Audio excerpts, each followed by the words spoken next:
Денеска во раните утрински часови на 77 годишна возраст ненадено почина Бранко Гапо, доајен на македонската кинематографија.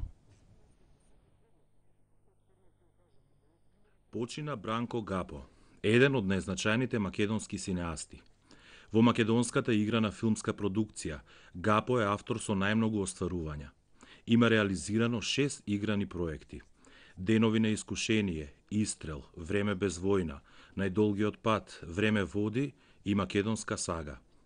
Роден е на 5 ноември 1931 во Тетово. Почнал аматерски да се бави со филм уште во училишните денови.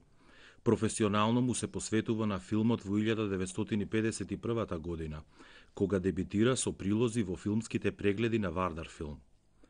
Во 1953 го реализира првиот документарен филм Мугри во полињата, неговиот документарен опус број 40 филмови.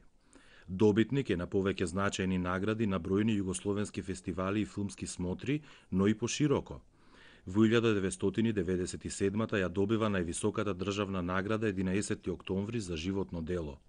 Меѓу другото, во својот 77 годишен животен век, работил и како есеист, сценарист, филмски критичар, театарски и телевизиски режисер, а реализирал и повеќе од 40 радиодрами. За издвојување и неговиот авторски ангажман во македонската телевизија, за која што има реализирано бројни ТВ драми, музички и документарни емисии и шоу програми. Честопати знаеше да каже: визуелното видување е основата. За мене прво човек видел, па потоа го пронашол зборот за да го опише.